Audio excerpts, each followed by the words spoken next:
O eto, katulad nitong isang to. O paano mo malalaman na si Bongbong Marcos walang tama sa utak?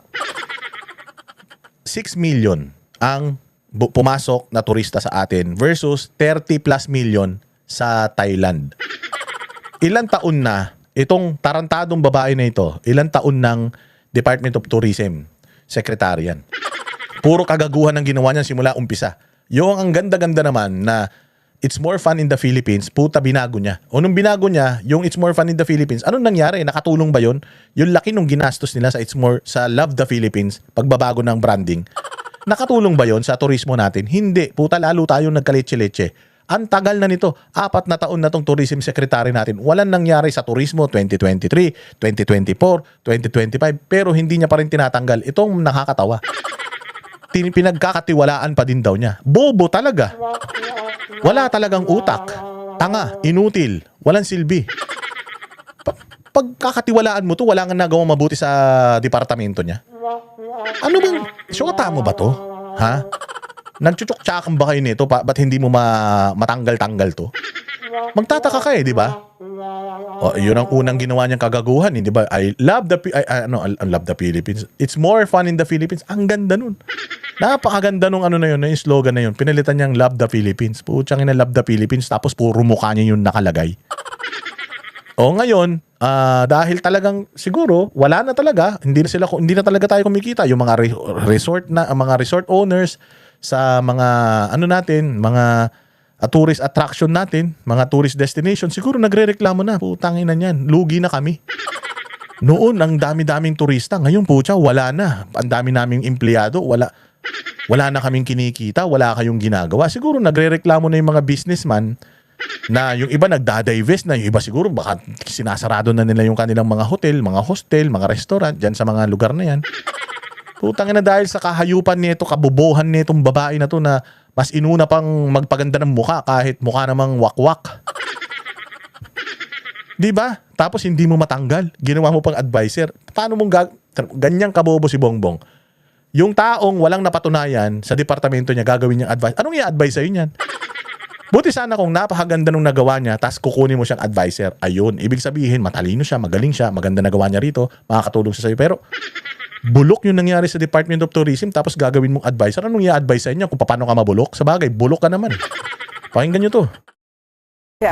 Cristina Frasco, dapa ang tourism sector ng bansa ayon mismo kay PBBM. Pero sa kabila nito, tiwala. Dapa ang turismo. Saan ka makakita dapa ang turismo? Dapat ang ginagawa mo, putyang ina, pinapako mo na sa krus na patiwarik etong babaeng to. Una pa lang, 2026, wala namang pandemic, imagine 2022 o 2023, dapat nilagpasan natin yung turista ng 2020. Bumaba, dapat dun pa lang, tinanggal mo na Ibig sabihin, hindi siya epektibo. Meron ng plano in place, binago mo, tapos sumablay, tapos hindi mo pa tinanggal. Paano tanga? Pa rin daw ang Pangulo kay dating Tourism Secretary Cristina Frasco. Yan ang agenda report ni Ivy Reyes. Disaster risk reduction at climate adaptation. Ito ang bagong role. Disaster risk, puta, ilalagay mo to sa disaster. Tangina, lalo tayo mamamatay nito. Disaster risk management? Anong alam ng gagong to? Hindi nga nito naparami yung turista dito. Anong alam nito sa disaster? Tangina, wala talaga, palubog talaga tong administrasyon ni Bongbong. Napapalibutan siya ng mga bobo. Talagang kailangan, mga tanga, yung mga nakapalibot sa kanya. Kasi pag matalino, nakahalatang bobo siya. Kailangan mas matalino siya doon sa mga nakapalibot sa kanya. Kulang na lang, maging manika tong mga to dahil hindi na gumagamit ng utak Si Presidential Advisor for Sustainable and Resilient Communities, Cristina Frasco, matapos siyang alisin sa Department of Tourism. Walang delikadesa tong punyemas na ito, no? Kontakin mo, tinanggal ka. Tinanggal ka sa nandiyan ka pa rin sa administrasyon. Kung ako sa'yo, umuwi ka na lang, nagtanim ka na ng kamote. Utot ka naman Tangina na kayo mag-asawa kayo, dapat nagtanim na lang kayo ng kamote dalawa, kaya nagtsuktsakan kayo hanggang mawalan kayo ng hininga. O wala kayong silbi sa bayan. First of all, the Secretary Frasco still have the trust given by the President. The President knows that she can perform. Ang inan to, kabobo talaga ng babae na to. He and she, anak ng tinapay ka. Pronouns lang, putangin na mo, hindi mo pa malaman, tapos kung makapagsalita ka dyan, kala mo galing-galing mo. He? Alam namin, Alam namin, mukhang lalaki si Frasco. Pero alam na rin namin na babae yan. So dapat yan she. Paggamit na lang ng pronouns, hindi pa marunong tong ulol na to eh.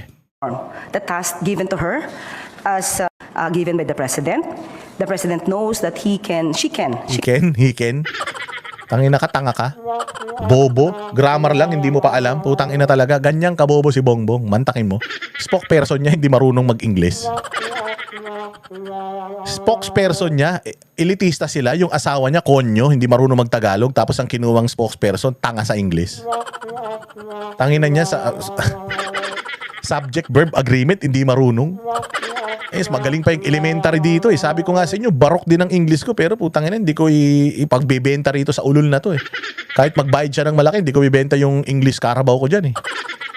Can perform the task given to her as presidential advisor for Advisor.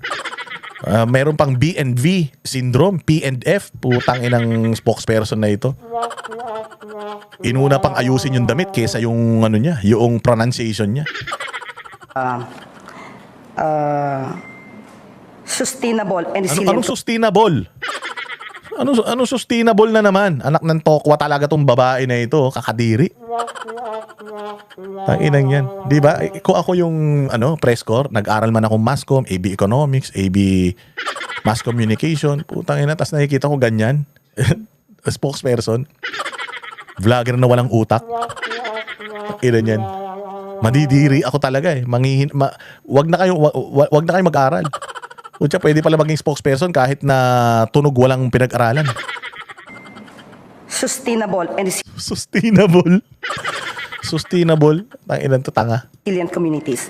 Sa ngayon, wala pa rin daw na pag-uusapang pangalak papalit kay Frasco sa DOT. Ilan pa sa trabaho ni Frasco sa kanyang panibagong posisyon ay ang koordinasyon ng local at national government agencies para masigurong protektado ang mga komunidad sa banta ng sakuna. At bantayang mabuti hindi lang ang development efforts ng pamahalaan, kundi ang mga kakulangan sa sustainability at resilience ng mga komunidad. Anak ng putya. Department of Tourism. Nakafocus yan sa turismo. Yun na lang ang trabaho niya. Binigyan nyo pa ng maraming task. Yun na lang nag-iisang trabaho niya. Magpasok ng turista rito sa Pilipinas, hindi niya pa nagawa. Pucha, bibigyan mo pa ng mga ganito karaming task. Hindi niya magagawa yan. Putang ina niya. 3 araw daw yan pag nag-makeup eh. Tapos pag tinanggal niya yung makeup niya sa kapal ng makeup niya, mga 6 na araw. Puta, 9 na araw, makeup pa lang niya, inaasikaso niya. Paano niya magagawa ito? Kulay 1 linggo eh. Sa pag-aayos niya sa mukha niya dahil kailangan takpan niya yung mukhang mangkukulam niyang mukha eh. Tapos nilagay niyo pa rito, dami-dami niyo pang dami-dami niyo pang binibigay na trabaho, no ba kayo? Isa nga lang trabaho niya magtawag ng turista, hindi niya pa nagawa, yan pa. Sa inauguration ng Mega World-led Mactan Expo, ang isa sa pinakamalaking venues ng ASEAN 2026, inamin ng Pangulo kung gaano kalayo pa ang Bongbong, ang payat mo na. Bongbong, magpahinga ka na. Kung gusto mo naman para medyo ma-enjoy mo pa yung buhay mo. Umuwi ka na lang ng Ilocos. Tingnan mo, putang ina, hindi naman ganyan ang itsura mo nun. Mantakin mo, nakaw ka ng nakaw tapos papayat ka rin ng papayat. Huwag ka magnakaw, tingnan mo tataba ka. Gagaling yung mga sakit mo, maniwala ka. Sabi ko nga sa inyo, nakita ng mga mangkukulam sa Sikihor yung itsura nito ni Bongbong, puta naglabasan ng kandila lahat eh. Puta na ba yung kandilang itim? Bongbong, ang payat mo na. Delikado na yan, sir. Kung ako sa'yo, tigil mo na yung mga kademonyuhan mo. Gumawa ka naman ng matino bago ka maglaho sa mundo. May balita pa naman ako. Na gusto na lang daw talaga, ginagawa daw nila lahat ng makakaya nila para matapos lang niya yung termino niya. Tapos bahala na pag natapos yung termino niya. Kasi wag lang daw siyang magkakasakit ngayon kasi pag nagkasakit siya ngayon, nalaman na sobrang lala ng sakit niya, nasa batas yun na pwede siyang palitan ni Inday Sara, patay. Kaya kailangan iraos na lang nila, kay gumapang siya, wag siyang magpahalata para hindi umupo si Inday Sara, dahil pag umupo si Inday Sara, putang ina, lahat ng mga ari-arian nito sigurado. Sigurado ako, putya, ubos yan. tatakbuhin ang turismo ng Pilipinas dahil dapa ang tourism numbers ng bansa noong nakaraang taon. Dito sa pagbukas nitong Mactan Expo, our tourism industry is now under a great deal of pressure dahil sa mga nangyayari. And last year, we only welcomed 6 million people. Just to give you a frame of reference, Thailand welcomes 30 million. Imaginein mo, 6 na milyon lang ang pumasok dito. Inimbita na, visa free na nila yung mga Chinese, ha? Visa free for 2 weeks ang mga Chinese dito, pero hindi pa rin pumasok yung mga Chinese. Oh, 6 million, 30 million sa Thailand. Mas maganda Pilipinas sa Thailand. Mas mura dito sa Pilipinas, mas masarap pa pagkain. Pero bakit yung Thailand pinupuntahan? Paano? Kasalanan mo eh. Ikaw, yung mukha mo. Tayo na, miski ko, pagising ko, yung mukha mo makikita ko, maaalibadbaran ako, imbis na matanggal stress ko, may stress ako eh. Huwag namin magpunta ng Pilipinas, sa ibang bansa na lang, di bali ng mahal, basta maayos. Kaysa pumunta kami dyan sa Pilipinas, putang ina niyan. Ganyan na itsura na nakawin nyo lang yung mga kikitain nyo sa amin, wag na uy. Oh, di ba? Oh, siya rin ang umamin. Oh, akala ko ba Claire Castro maayos tayo? Eh yan na nga lang, Department of Tourism, dali-dali ng trabaho niyan, hindi nyo pa nagawa na maayos. Paano nyo susolusyonan yung problema ng mga Pilipino? Yung problema sa pagmahal ng gasolina, pagtaas ng pamasahe, pagtataas ng basic commodity. Ito nga lang, turismo, hindi nyo nagawa. Yung pabahay mo na milyon-milyon pinangako mo, putangin na nyo, parang puro pako lang yung nabili nyo. Tourists every year. Kaya malaking nakakabuli natin. Tinanggal sa DOT si Frasco nito lang March 12. Pansamantala namang itinalaga bilang officer in charge si DOT Undersecretary Verna Buenso Quezon. Para sa Ayan. Oh, dinadali kayo. Gago kayo eh. Kayabang-yabang ninyo. Putsay na, ikaw Frasco, kung ako sa'yo, ano ka na? Umalis ka na. Mag-ano ka na, magalit ka na. Paano? Walang ginagawa. Kami ang boses ng masa, hindi natatakot. Katotohanan lang, di kami nalulunod.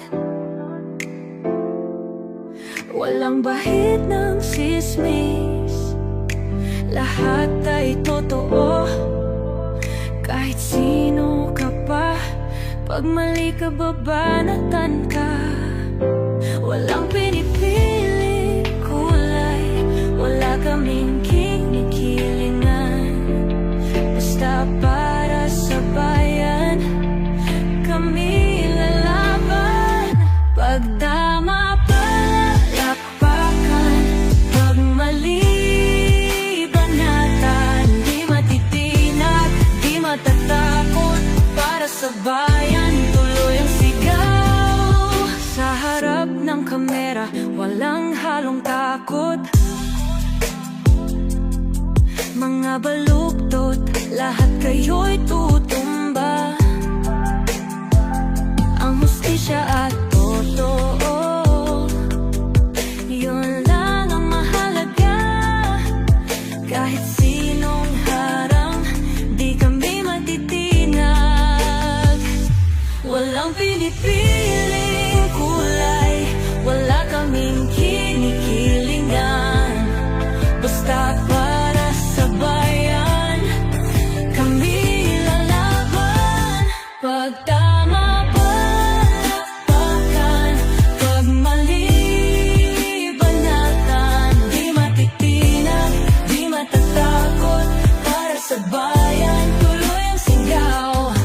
Kung nasa tama ka, ikaw ay aming kasama. Pero pag mali ka, handa ka na bang mabasag? Banateros kami, walang inuunan.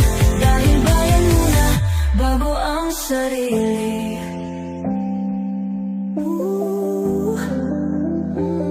Bago ang sarili.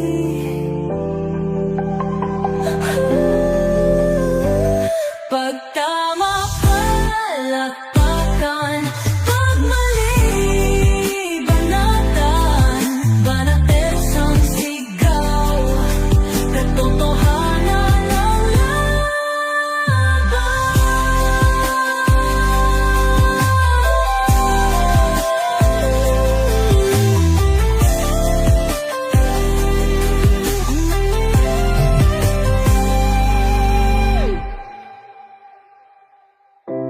sa harap ng kamera, wala